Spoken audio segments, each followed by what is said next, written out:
Welcome in to episode 13 of our Let's Play Humankind series featuring the Commons Quarter strategy. I guess we should say a Commons Quarter strategy. I think what we found is that there are probably multiple culture paths to go to play a culture quarter strategy. You could go more of a war-oriented route through the Romans and Aztecs, and you could take a little bit more of possibly of a pacifist route, which is the direction that we're going. We have entered the medieval era. We are playing the Tenno, and we're currently boosting our food production throughout our empire by doing that. And in these early turns here in the medieval era, we will be making some big moves on the New World and trying to incorporate some larger scale changes across the empire, including multiple city additions, and we have some critical decisions to make about wonders continuing throughout the game. So, if you need to catch up on where we are now, in the description below is a link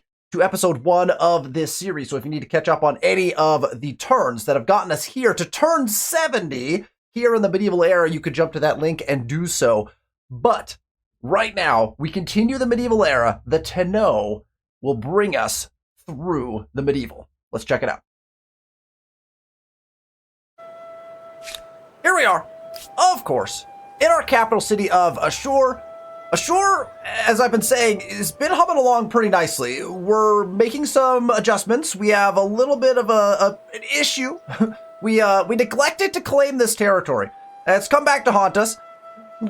We should have probably expected that in some way, shape, or form. There's a redoubt right here, and what that means is if you see a redoubt, that means there's an aggressive Free Peoples that spawned with that redoubt. This is the aggressive Free Peoples, all spearmen, of course, because why not? Why not? Just make it all spearmen since my armies are primarily made out of cavalry.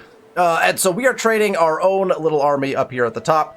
We currently have 2 swordsmen. We'll have a horseman that we can add into that actually retreated from a fight against those exact Free Peoples, just as they were about to put a claim in too. So we were, of course, timing is everything. And so then what we're going to do is after we research our feudalism, I believe, right? We're on feudalism because we're trying to get colony model for our cities that we want to put in. After we do that, we will jump to war summons and get access to our Beira hunters. And the objective would be to fill this army then with 2 more units, both of them being our unique unit because they're quite good. And so then we'll have a full army, and we'll take that army down here to deal with these Free Peoples, put the claim in down here, and then possibly kind of stay home here. There's a big war afoot on our continent. Plosif and Burley have been going at it. But Plosif has taken over one of Burley's major cities and kind of limited Burley. Burley took over a long while back, but took over one of the Free People cities right adjacent to Plosif's territory. And I think that was one of the things that spurred that war on. And so now we've got an interesting scenario taking place where there's quite a few damaged units on Plosif's side of the board. Burley is cranking out some pretty large armies and now appears to have the upper hand in army count. We see 1, 2, 3, 4 stack armies, all at full health for Burley. And despite the fact that Plosif has the upper hand and has taken a city, now unit-wise, it looks like falling behind. We've got a 5 stack, but that army's at half health. And so there's a couple 3 stacks down here and some units, but it's a very evenly matched war, and things are looking dicey up there. So I don't know where their war score is at or anything like that, but that's been interesting. We are currently allied with Plosif. Burley we've actually avoided alliances with, but have an okay relationship. We've burnt down a lot of Burley stuff, as you recall. So Burley, we like that Plosif is maybe winning this war. I think I'd prefer that Plosif wins the war, but as long as they're not at war with us, then we're probably fine, right? We're also putting up a claim up here, and we're going to claim a city there. But first, we're going to get this city in and then get a bunch of claims in this vicinity. So lots of potential for this episode and lots of different things to do. With that, I believe we should jump straight into things, and we will just press that end turn button and see where these turns will take us. Got the scans to pop gain. Always love to see a little population gain. We've got our religion currently spreading, which is also good. However, we also have forgiving the oppressing the faithful, which means we do have some faith spread happening, right? Still here, this connection to this island is still very powerful. And one of the reasons for that is because we don't have a good connection through. Again, I think we'll get better faith spread there as we go. And it appears that we're doing okay on our own continent. Again, we're not really making a lot of inroads, but again, largely I think, it's very confusing the way faith works in this game, but I think largely faith spread has been limited by the fact that we have territories in between our areas, and so we're not getting full connection because we don't have that spread that's happening territory to territory as much as you might otherwise. So hopefully we can continue to press our religion. We've got a bunch of faith that we're generating, so I'm not overly concerned with it. Our tenants that we appear to be growing, right? We're at 86, so we could check that next turn just to make sure. And there is the claim. So there is the claim that's actually kind of perfect, to be honest. We don't mind if this even becomes an outpost. We don't even mind if it becomes a city, to be honest, because we're going to burn it down regardless. And so what that will do for us is it will allow us to get those pillage bonuses, right? Because again, as you recall, we played the Assyrians. We get 100% ransack gains on army, and we played the Goths earlier, and so we get a 10% ransack bounty as science. So we're actually getting a bunch of science boosts as we go when we do any pillaging. So one of the reasons why we have not invested in and in fact allowed a lot of free peoples to generate is we've actually been attacking and burning down a lot of those cities and outposts that free peoples have been putting down. And that is our continued plan, is to benefit from some of our pillage economy that we have due to the cultures we've chosen.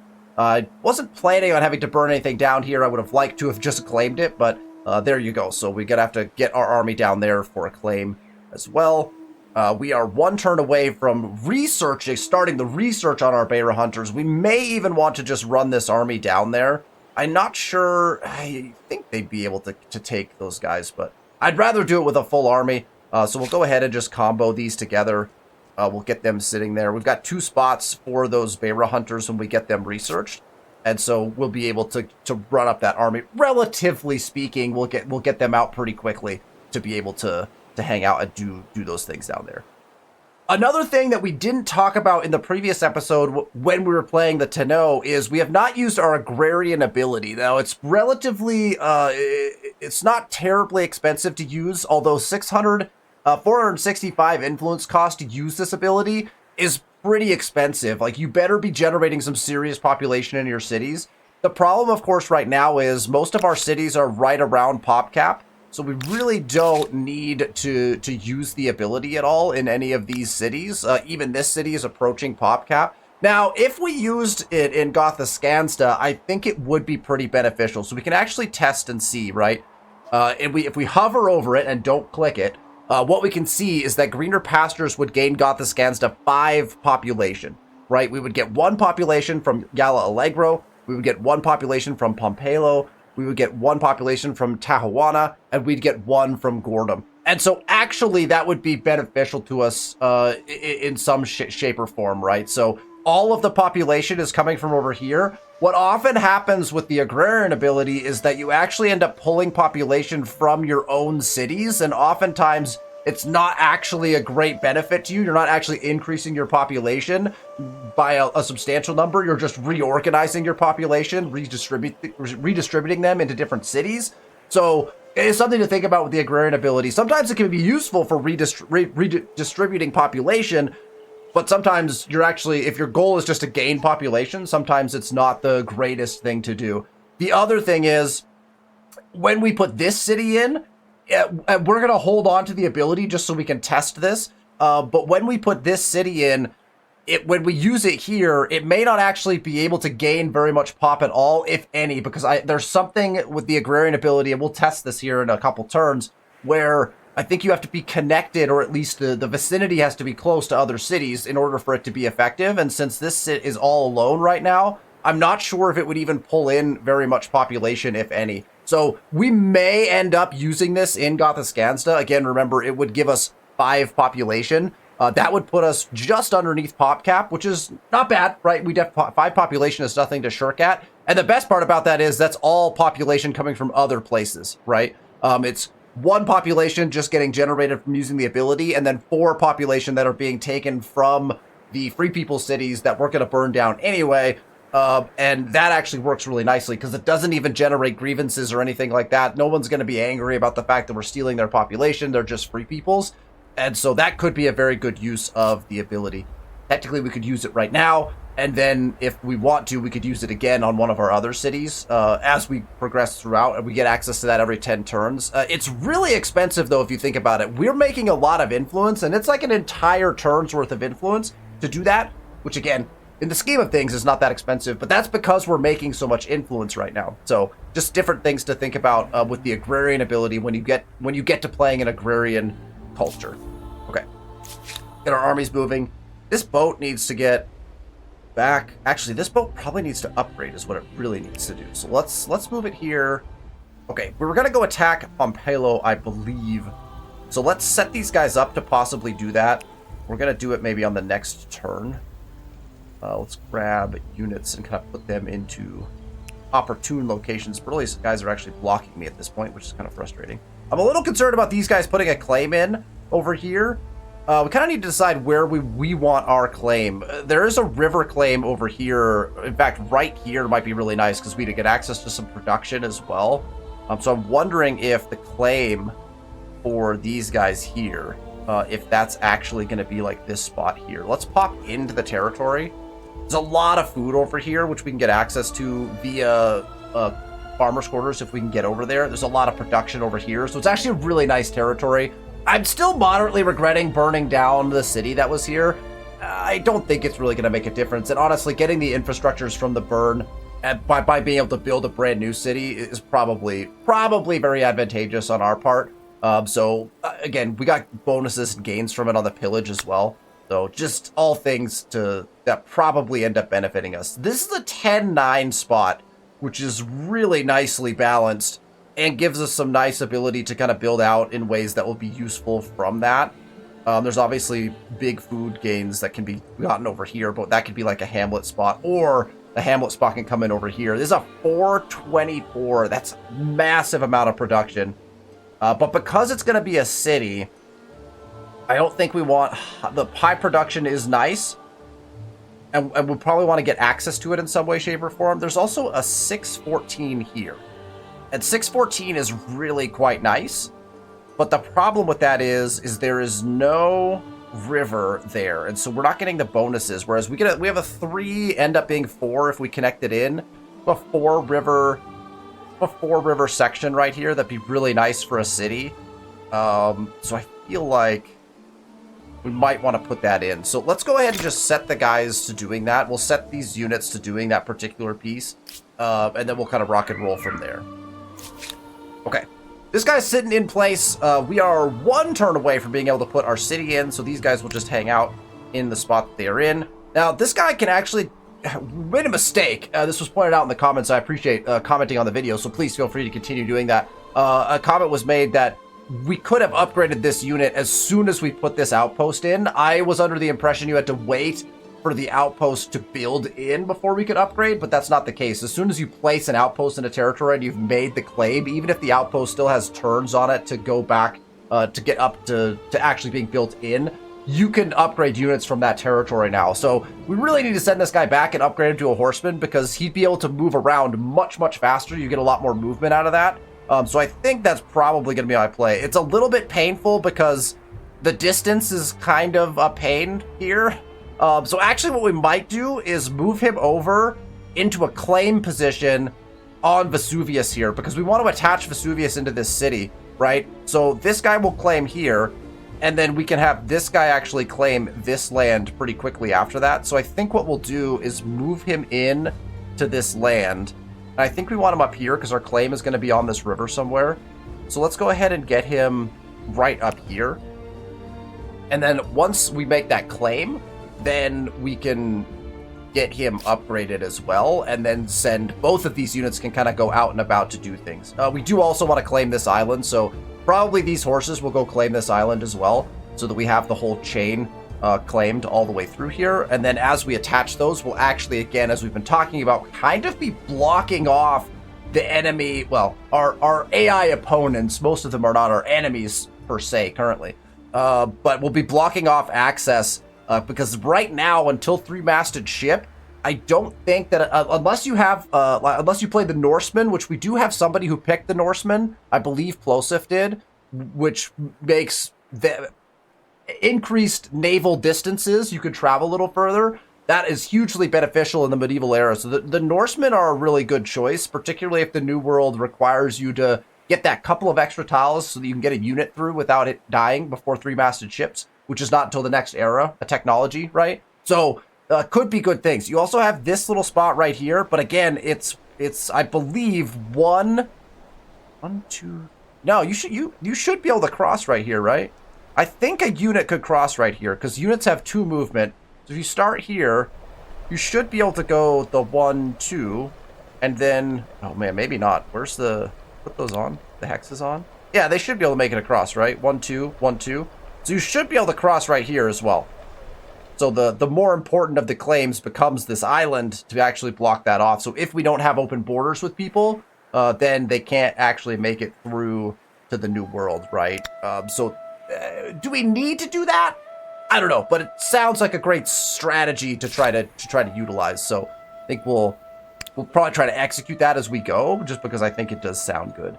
This boat is literally just looking for curiosities at this point. It would be really nice to find some naval-based curiosities. We don't have open borders with Gaiden. Let's see. Greetings. See if that's a possibility. What shall we discuss? We can't do treaties right now. That's kind of unfortunate. Okay, so this guy's actually kind of stuck for at least a short period of time. And we decided not to buy this coffee because our gold is really low. Let's see. Well, we could go around, right? We could go this way. And as long as he can get there in 2 turns, I'm not opposed to that. So let's go ahead and jump into the water. We'll do that. And then we have our army that's going to just sit here and wait for their units that will pop in. Again, we have a couple more turns before we're going to do that. The wisdom of others. Knowledge authorities available to us now. So this one has been a fascinating one over the course of the history of the game of Humankind. It's changed in its value over the course of time. It used to be that foreign innovations, and it pretty much still is, but foreign innovations used to be one of the best civics in the entire game, because the number of trade routes that were being generated using the old method of trade were in every city were astronomically high. You were pushing science by anywhere from 50 to 100. Even at this point in the game, if you were trading even moderately, you were able to increase your science by just pretty ridiculous amounts with this. You still can increase your science by quite a bit over here. If you're focused on researchers and just getting a lot of researchers in your cities, it can be just as useful to do Elder's Wisdom if you're not trading very much, like if you're playing kind of a very like isolationist kind of gameplay with a lot of research quarters that are generating you more research slots, right? But foreign innovations gets you +1 science per number of trade routes on city or outpost. And so I want to just take a look at that really quickly. If you come over to your capital, you can hover over it without clicking it, and you can see the trade statistics for it. You can see resources at this trade relay: 89 sold, 147 bought, 50 extracted, and 6 empires depend on this relay. So what I don't know anymore is like how many trade routes that equates to, right? 89 sold and 147 bought. So I don't know what that means, right? But if you look at those numbers, 89 and 147, and then we go over to another one of our cities, right? 0 sold, 0 bought. Okay? So because we're sending all of our trade through our capital, because that's how trade works in Humankind now, right? Ever since a couple updates ago when they made the big change to trade and how trade mechanisms work, you got all of your trade runs through your capital. So there actually is no trade running out of Nineveh. If we come up here, there should be some running out of this city, I believe. No trade running out of this relay either. All of it is going to our capital, right? So basically all of the numbers that we'd be generating for trade would currently be running out of here. But if you look at these numbers, we have 89 sold, 147 bought, 50 extracted. I don't know if it's a combo of those two numbers, the 147 and the 89, or if it's just one of those numbers. But if you look at the text for knowledge authorities, right, which is what we were looking at, it's +1 science per number of trade routes on city or outpost. Now, again, before the update a while back, it used to just tell you when you hovered over a city how many trade routes there were. Now it gives you some more details. Maybe in trade view it tells you that. I'm not entirely sure. Like if we click on... No, I don't think it does. Yeah. Okay. So anyway, that's the best that I can do. Maybe are there more details here on trade? I don't think so. There's nothing up here that tells me about trade, is there? No, I didn't think so. So anyway, but when you're looking at knowledge authorities, pretty much foreign innovations is well worth it. Now, it's pretty spendy right now. We are trying to put a couple cities in. I still think it's going to be worth it to do this. It's going to boost our science by a bunch. And we're very early on in the medieval era, which means we could push our science pretty hard to try to get to some of the texts we want to get to. So I think that's what we're going to do. It's also going to get us 5% science boost on our cities and outposts. We'll lose a little bit of stability, but again, we're going to focus on putting some commons quarters in here in just a little bit, so we should be okay there. So we're going to go in and enact this. There must be an awful Hopefully that pushes our science by a ridiculous amount. We could have done the math. We probably should have, to be honest. Maybe somebody was paying attention and we could go back through the VODs and actually check and see how much our science went up by, but I didn't check the science beforehand. That's on me. But there we are. We went up to 714. I believe I actually looked at that a couple turns ago, so maybe I'll go back and do the math. Or someone else could in the comments section on how much that actually increased our science per turn by when we put that in. Because again, I'm not really sure. In hovering over the city, again, it was at the 89. Is it the 147? Is it the both of those put together that's getting you the number of trade routes? Not entirely sure anymore. It used to be much more clear. Let's go ahead and check our stuff with treaties and everything. Let us go ahead and renounce this. I can see the bigger picture. Let us no longer trade. speak of this. Oh, we could buy more salt. No, this cannot yes. be countenanced. Absolutely. Absolutely we'll take more salt.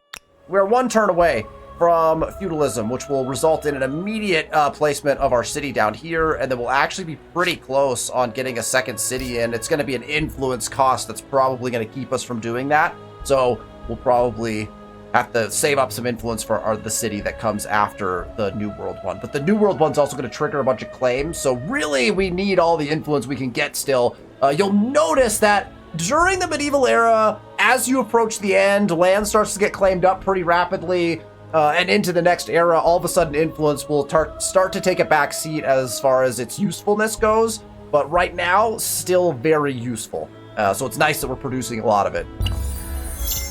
We'll go to our next turn. And we'll get this down. Boom, there's our claim, just to make sure that doesn't get snagged from us. You can see that Burley's units were moving. In fact, Burley's units moved directly to where the computer thinks the best possible claim is. So the likelihood of this claim happening on this or the next turn was probably very high. Burley was looking to put this claim down, which is exactly where the Free Peoples had settled, which means that the AI valued that particular spot based on numbers quite a bit. So Burley probably was moving to put a claim in here, which we have just stalled by making that switch. So now we got to worry about Burley putting a claim in over here, but if he does, we'll just swing around and burn it down, most likely. So, okay, we have our envoy is in this land, so I'm going to go ahead and do like one maneuver in, and then we'll auto-explore him after that on the next turn. This boat needs to get back to land so we don't get sunk. This army, again, are we... I guess we have the units to do this, right? These guys are rocking swordsmen and chariots. They do have a couple spearmen, which actually is problematic because we only have one swordsman up here. Honestly, we probably need to augment these armies with some melee units to deal with these spearmen, because the spearmen are gonna be kind of painful to deal with. But we could run this attack on this turn if we so chose to. Which, I mean, I don't know why I would hesitate on running it. We can move these units in. Oh, they've got, oh my goodness. Okay, so never mind.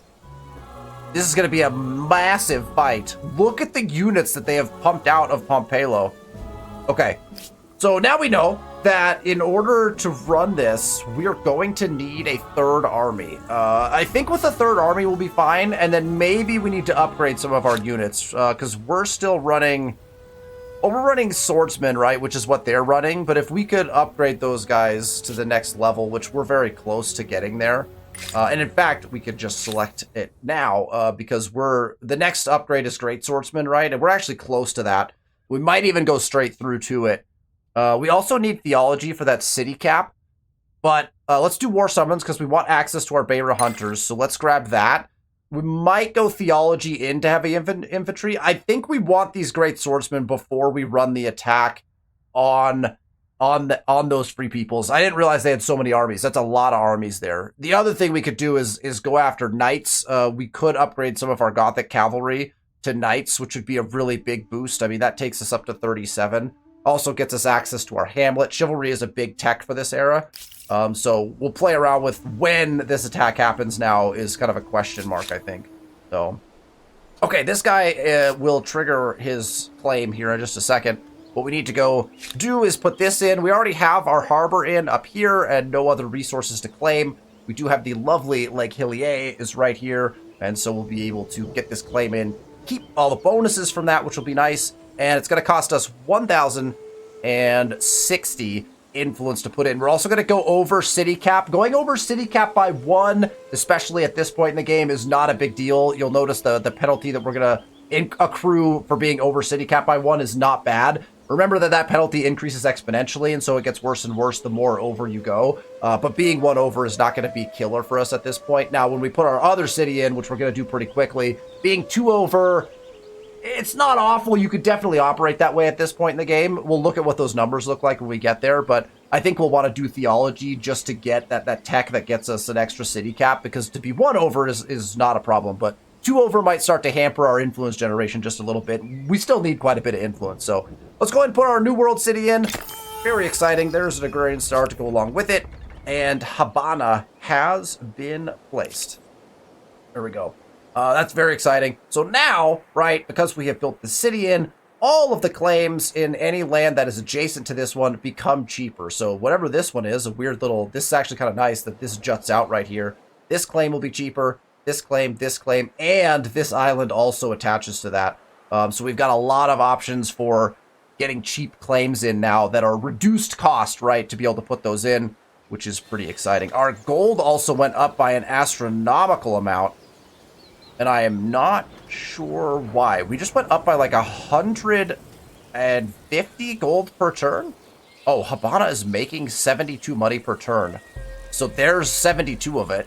72 of it straight up came from having all the infrastructures in Habana, that is crazy to me. That's the value right in this city. Again, I want to re-emphasize just how critical feudalism is, right? If you put in a city before you get access to colony model, before feudalism, if you put in a city before this, you start with whatever the population was in that outpost, which sometimes is honestly 0. It bumps to 1, I think, when you put a city in, right? So you start with 1 population most of the time, unless your outpost has been in for a while. If you get colony model, you start with 3. You start with 140 production, so it gives you like a base bonus production, and you get all of the infrastructures from the ancient era and all of the infrastructures from the classical era pre-built in your city. And that is astronomically useful, right? We also get crop rotation, which is +1 food on top producing food. That's across our empire. So our food problems are non-existent anymore at this point with picking the tonneau and crop rotation coming into play. But this colony model, when you're putting cities in, is very, very useful. Like if we go back, let's see, to any of our cities, our capital being the one where we've probably put the most infrastructures in. Like, look at all the infrastructures we still have yet to build. All of these infrastructures, and in fact, every single one of them, it should be from the first 2 eras, right? Because we haven't researched anything into the next era yet. I believe that all of these infrastructures, there's what, 4, 8, 12, 16 of them. There are 16 infrastructures. All of those are pre-built in our new cities. Look how many turns, even right now, in our capital city, with 371 industry, How many turns would it take to get all of those in? Right? It's a ton. Even though they're all 1 and 2 turnable, that's still it's a crazy amount of turns to try to put those in, right? But in our newest city, because we had colony model, all of those are pre-built, right? You'll notice there are no, absolutely zero infrastructures on our list. We don't even have any to build. There's none, right? All of those are in, all of them. And that makes your city incredibly functional and incredibly useful. I mean, look at the starting statistics on this city. Again, there was 1 population in this outpost, maybe 2 at that point, right? I can't remember. Probably 2 because we're at 5, right? 171 food, 53 industry, 72 money, and 57 science. That's like, we have not done anything in this city. It's really powerful.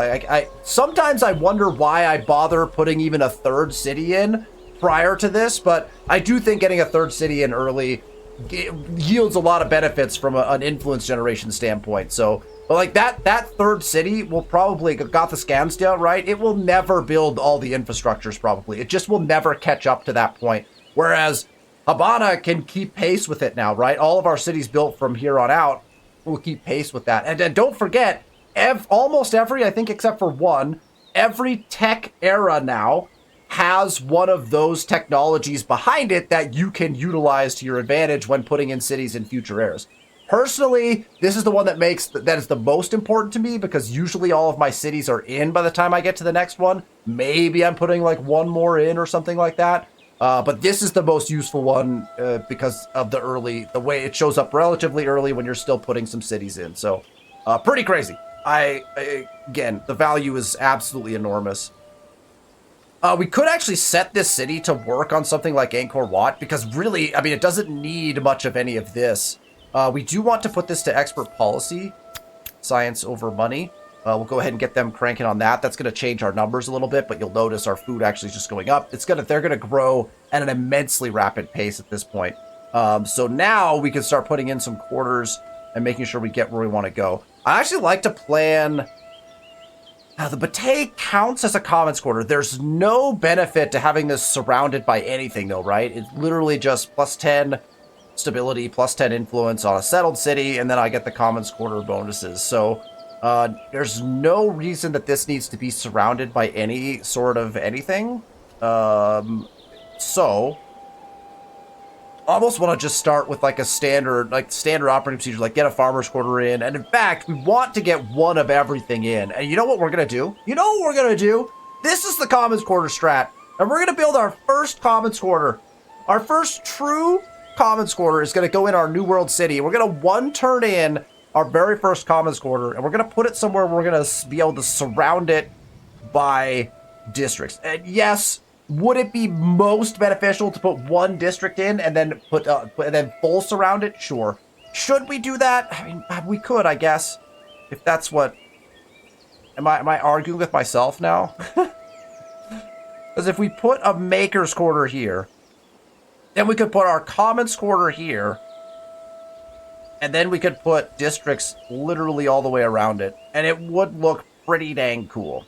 So maybe that's actually what I'm going to do. That's a 30 maker's quarter right there. That is massive, but that's the best. Like, a food quarter here is just not great. Doesn't really get us access to anything. So we could just put the maker's quarter here. Could also do like a research quarter there, since it doesn't really gain us access to much else. Although we're going to put another maker's quarter here. So having a maker's quarter here and a maker's quarter there actually makes sense. And the rest of them will probably be food quarters. So I think we'll do that. Then the commons quarter, then we full surround it with districts. I think that's the play. I think that's going to be the play. All right, these guys are hanging out. We got 2 turns to research those the Byra warriors. I don't know if I'm pronouncing that right, by the way. I rarely pronounce anything correctly, so let me know if I'm completely wrong. Okay, and then that brings us back to our claims, right? We have, really quickly, right, we're down to 485. This is going to cost basically that, right? So we're going to get 1 claim in here, probably. That's probably going to be it. Yeah, 377. So we can put a claim in every turn. But remember, we're also trying to get our city up in the top. And we might as well get that city in as quickly as possible. So let's put... you know what? I'm actually debating even putting this claim in. because how many turns does this have on it? 3? Okay. So we can. I think we can. Let's do a quick check here. Our next city cost... Oh, nope. Our next city costs 1810. Arguably, we could put that claim in and still in 3 turns be able to put that city on. It's going to be very close. So let's do it, and then we'll kind of work from there. So I'm going to put the claim in and then get these guys over here to be able to put that claim on sometime soon. So we're going to put this in. But then we're going to have to just save to get our next city down, right? This is a 15-8, and it's on 3 rivers, which is awesome. Obviously, you've got like this is really nice, right? I mean, 15-8 is great. This is 9-18, which is huge. That's also a nice spot. But again, none of the numbers are coming through for the bonuses of being on river, which we're going to attach immediately. And so I do think that we want to put this down here. So just smack it down right there. 4 turns, and then we'll just get that attached. And we'll keep things moving along on the new world. This guy is going to have to wait for his attachment. So at this point, what we'd actually like to do is go ahead and get him here so we can upgrade him. And then we'll swing him back down to be able to put the claim on Vesuvius, which also, man, what a gorgeous, just looks amazing. Everything in this game is really pretty. Okay, these guys are just hanging out at this point. Just keeping an eye on this city, basically. I think that's just what they're going to do for a little while. Okay, so we have 2 turns before we can build or buy, which we could definitely do as well, our Beira Warriors, which means we should probably go ahead and get a couple of infrastructures in or start working on Angkor Wat.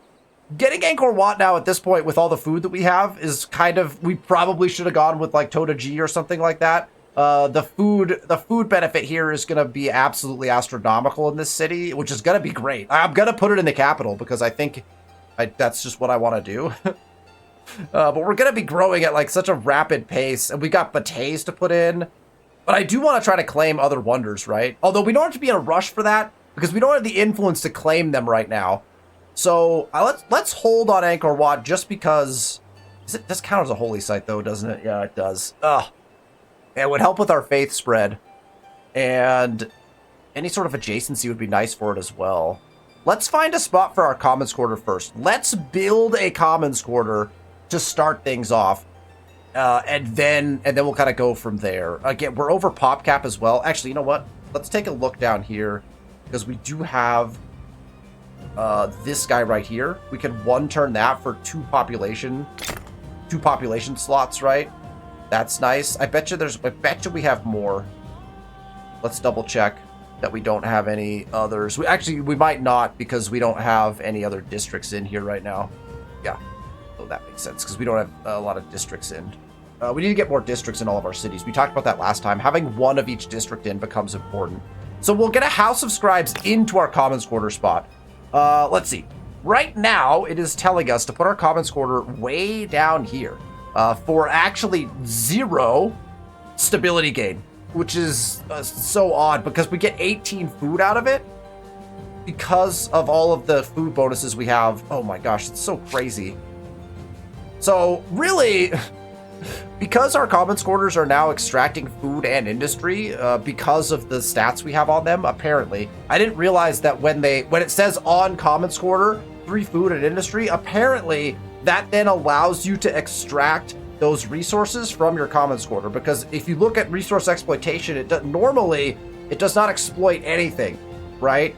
But now it apparently does exploit food and industry, I believe, right? Because even if we were to put it over here, no, see, that's so weird. Because it doesn't do, if I put it here, it's not exploiting the industry. So it's only exploiting food. Oh, but that's just because we're playing the Tenno. Never mind, I just corrected myself, right? Because we get +3 food per number of territories in your sphere of influence. No, that's not the one. +2 food on commons quarter. Which is the one that's getting us this food? Is it just... Oh, is it the tech we just researched? Is it this? +1 food on tile producing food? So then, and remember, every district exploits the tiles around it, but if it doesn't have exploitations, it just doesn't get the gains, doesn't get the FIMs for it. So then, if we're putting this down, we're getting the +1 food on tile producing food. Where is the other... And then we must have something else that's getting us +2 food. There's another one that's getting us +2 food on tiles producing food. That's where we're getting all that food from. A lot of that stuff is so, like, you have to know all of the stuff you've put in and researched from that in order to, like, figure that out. But I get all of that to say, because I don't know where that all is coming from specifically. All that to say, I don't think it's actually the best spot for a commons quarter, at least not from a commons quarter standpoint, right? We actually want our commons quarter to be surrounded by districts. So the problem is we haven't really built very many districts, so we kind of need to figure out where we want to put our commons quarters in each of our cities. This is a tumulus. It does not get the commons quarter will not benefit from it. The tumulus does benefit from being surrounded by other districts, so we get more faith out of that. And we do have a maker's quarter here, and the embassy also benefits from being surrounded by things, but it wouldn't get the commons quarter benefit, right? So this would be worth, what, 5 stability if we put it here? Yeah, 5 stability. And we could surround it by other districts, and it would look cool. It would look cool, but that only allows us to get a maximum of 1, 2, 3, 4, so 4 times 5, so 20. It would allow us to get a 20 stability out of that one, which is not bad. Up here, we're in the same conundrum, right? Because this is a Danu, so it doesn't have any effect on that. This is a wonder, and that's a holy site. So placing it here, while it looks like that might be a really great spot, because they're not standard quarters, it has to be a farmer's, maker's, market, or research quarter in order to give it the stability bonus. And again, it's not that we care about the stability bonus so much, so technically we probably should just put it down here and then surround it afterwards. And honestly, maybe that is the play. Maybe we take the food gains for now down here, and then we just build farmers' quarters around it, basically, right? I mean, all of these are going to be farmers' quarters. And we just build a whole slew of farmers' quarters around this, turning it into just a massive food-producing... That might be the play. Because everywhere else we put it, it's going to run into the same issues, right? This is at least only adjacent to one thing, and we can build all districts around it. We could do that in a couple different places as well, but I think this one works, so let's just do it. I'm just going to put the commons quarter there. It'll sit at the base of the cliffs. Hopefully it looks cool, gives us a good aesthetic, but I think that's what we're going to go with. And actually, before we build that, we may even be building our Beira hunters anyway. So we'll see. We might get that in first, but... Okay, and then in the rest of our cities, I believe the primary play needs to be either stability, which we do have. Do we have any more stability generating things? We don't really, right? Because we've got our aqueducts in for 20 stability. Actually, God, it's crazy that we're still strained in these areas. This army is not... That's not positive. I don't love where they are. We might need those Beira hunters sooner rather than later. Let's start getting our different quarters in. I think. So as we're looking at it, right, we need access to pop cap. So again, we could come down here and we could put this in. It's 5 sides, but we get 2 research slots. So it adds cap to everything. So we might want to do that. That would be kind of an easy one turn here. Boost our science by just a smidgen, but it gets us that 2 pop cap, which actually frees us up for growth. Not that we need to grow any faster. Our food is just astronomically high. But we do want to get all of our stuff in. So I think what I'm going to do is plop a commons quarter in each of our cities, which again is going to take a little time, so I apologize. I want to plan out like a good commons quarter like spot, right? That we don't want, right? Because it's in between 2 non-commons quarter adjacency bonusing things. Now we could put a commons quarter out here somewhere, but that's on river, which is not perfect. In a perfect world, you'd love a commons quarter right here in the middle of this field. That would be a gorgeous spot for a commons quarter. You'd have to put quarters all on your rivers, I guess, to do that. So maybe actually the best spot is like out here, right here. And then we have like farmers' quarters and then a couple makers' quarters around. So that actually, this is probably the spot, right, that you'd love to have it. Because you'd be rather than districting on top of your rivers, you'd still be exploiting your rivers to the maximum, but also able to surround this. So I think what we want is a farmer's quarter here. We'd lose a couple production, but I think we want a farmer's quarter here. So let's put that in. And then we want our commons quarter right here. And we'll put that in next, right? So House of Scribes into a farmer's quarter. Then we'll get a commons quarter in. Our bateys we can start putting down a little bit later in the era, because they could just go kind of anywhere, because they don't benefit from any adjacency. So we could put them like next to like a holy site, for example. To get the holy site does get adjacency bonuses from any district. So we could also put them next to a tumulus. Either of those works.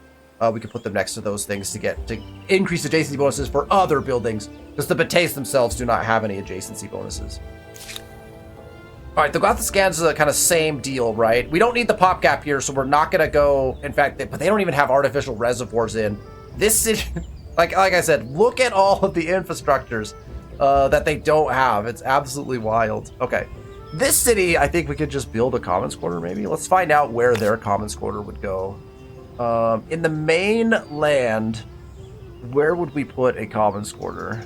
There's so much river here. It's like very difficult decision to make. Might actually be better off, yeah, like somewhere out here where we can surround it a little bit more easily. Let's see. Commons quarter optimization. We're not going to optimize every commons quarter, but I want to get like one optimized commons quarter in, you know, per city. So I just feel like that's, you know, something we need to have. This actually is a really nice spot. I like this spot for a commons quarter. The tumulus obviously doesn't create that adjacency, but there's some really nice makers quarters we could surround this with.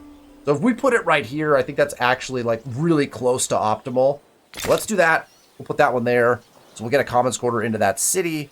That'll actually end up being probably our first commons quarter because it's going to go in on the next turn. So Gothascansta may actually have our first commons quarter build. Oh no, we're also getting one in Habana, right? So there's lots of commons quarters going in. We finally, when I hit this button, we'll finally be able to have, we will have actual commons quarters on turn 73 of our commons quarter strategy game.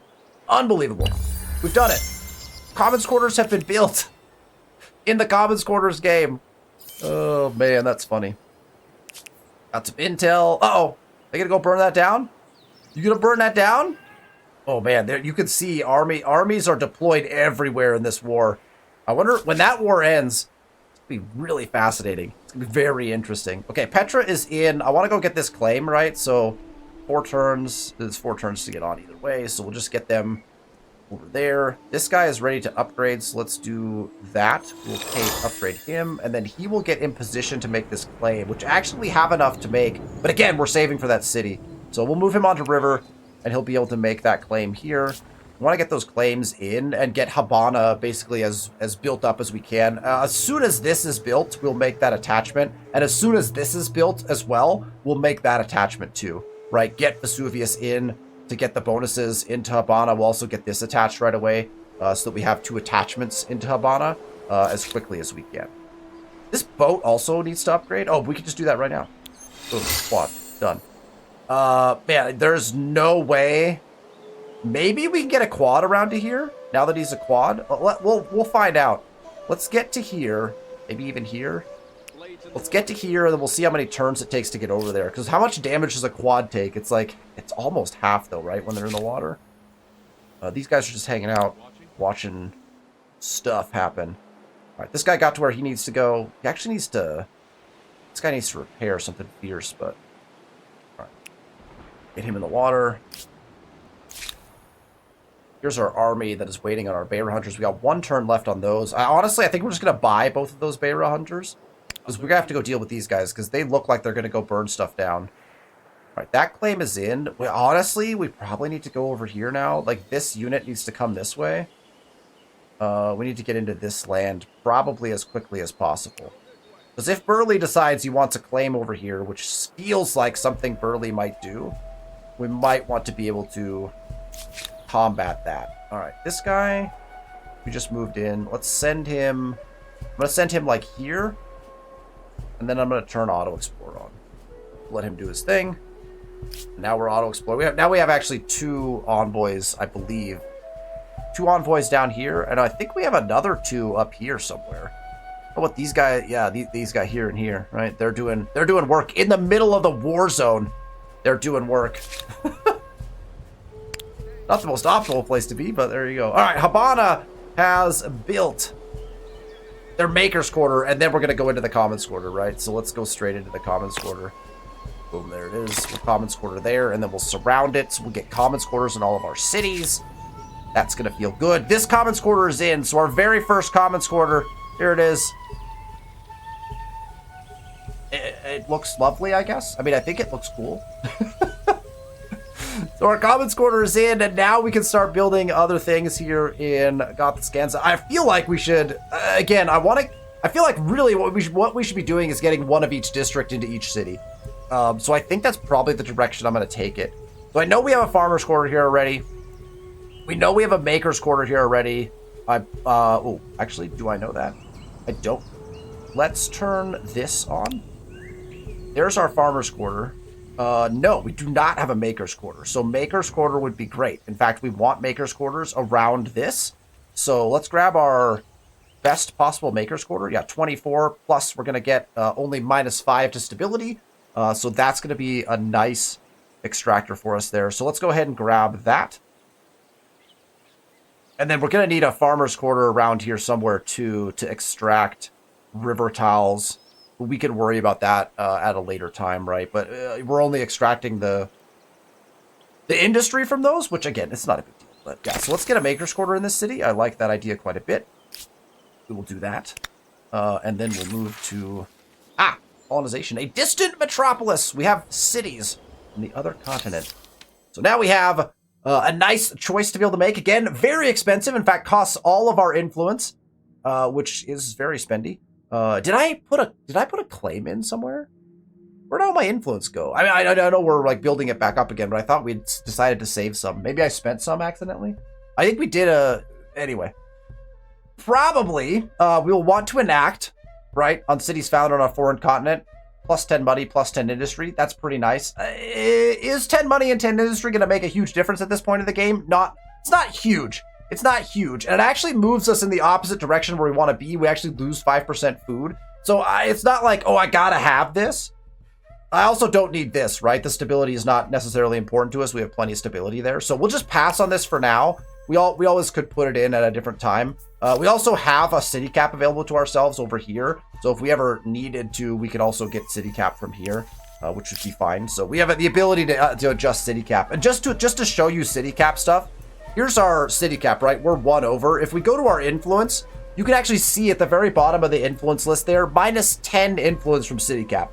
We're gaining 559 influence, so that -10 is really non-consequential. Now, when we put our second city in, we'll see just exactly how that multiplies out, because we will do that, right? As soon as we have the influence and this build goes in 2 turns, we'll do that. So that will be something we're looking at as well. Probably should have checked treaties there, because I think there's some expiring grievances and whatnot. There is access to our Beira hunters. There is a quick science star in this next era. Armies all over the place. Knox is now known as a merchant. We always like it when people get known as merchants. We have another battle happening. This one is a little more even keel, but it looks like, I think it's the same fight actually, or a subsequent fight based off of that. Another decent sized fight going on in the war. We'll move our units. These guys are like, hey, excuse me, but what are you doing in this land? This is our land. I could move them out. And you know what we have just absolutely not seen is water-based curiosities. I usually feel like you see water-based curiosities much more often than you otherwise would. So these guys walked up here and then decided not to burn it down. Interesting. All right, let's do a buyout. Let's find out. We've got some gold, and we're making some gold as well. We're about to put another city in that's going to make us a bunch more gold, so not opposed to spending our gold. I believe what we would like to have is our Beira hunters. You will notice that they have no additional costs, which is really nice. I mean, this is a really nice unit. So we're going to go ahead. That's expensive. We can only buy one. Actually, not even worth it, is it? If I queue them up, I could build them in 2 turns. And that's a ton of gold at this point, right? We're only making 196 gold per turn. So I think we're just going to build them over the next couple turns. We could buy one, but gosh, it's expensive. It costs our entire gold. We'll build one and we'll make a decision on whether we're going to put the other one in after that. But that feels very spendy. And again, since they're not burning anything down right now, I think we can get away with that currently. This guy's making his way over here. He got blocked by something, maybe? There's free peoples hanging out and about. See? Burley already in the area. And now we have a big decision to make, because if Burley puts this claim down, What does he got? Are these scout riders? No, these are horsemen. So it'd be horsemen v horsemen, and we have armies to back that up. The question is, do we let him put it down and just burn it? Because it's actually beneficial to us to burn it down. We have one more turn until this claim becomes cheap. But we need all of this. We need all of this influence, so I can't actually do that. We actually need an extra turn. We're going to need an extra turn just to get to the 1800 to put this in. We're not going to be quite there. We're going to be very close, but I don't think we'll be there. So if Burley puts this claim in, which it looks like is what he wants to do, we're going to sit right here just to try to slow that down. But I think Burley's going to put that claim in, which is kind of funny. These guys also can't put their claim in yet because we got to get that city in first. But I think the claim spot is still probably the same, right? It's probably like here. 12, 16, 14, so 14, 16 here is probably even your better bet. Although this gives us more exit points to put. Oh, you know what? 11, 21 is actually your. Never mind. Yeah, so that's going to be your spot right there. So these guys can sit right here. That's where their claim's going to be. This army is going to wait until they get their full strength. And Habana, having put in our second ever Commons Quarter, that one looks even nicer. It's on nicer terrain, so there's more trees. I like that. They are rocking and rolling here, and we're just going to start putting in different districts now around that, right? So Farmer's Quarter would probably be beneficial here. So let's grab a Farmer's Quarter for this city. Probably just sits here. I would bet that it's going to go over there. No. Over here. Oh, that makes sense. Yeah, 23. Yeah, that's... And we'll put in this. This right here becomes your Maker's Quarter, right? Then this might even become a Farmer's Quarter, right? We might Farmer's Quarter up in here, and the Maker's Quarters could shoot out in that direction. But this makes a lot of sense. So we'll just extend this out across the... This is such a cool looking city up on this cliff. It's like on a little plateau. Oh, it's gorgeous. Gorgeous. We'll get our first, we got a Maker's Quarter now. We'll have a Farmer's Quarter.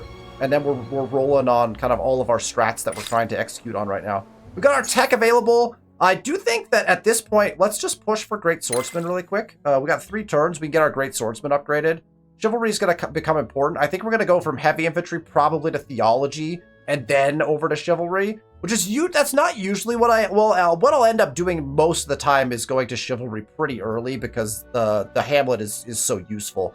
But I think if we can upgrade our swordsman to Great Swordsman, we could probably take some of those fights, although arguably if we upgraded into some knights, those would also be really nice, which is another reason to save our money. We want to be able to make some upgrades here.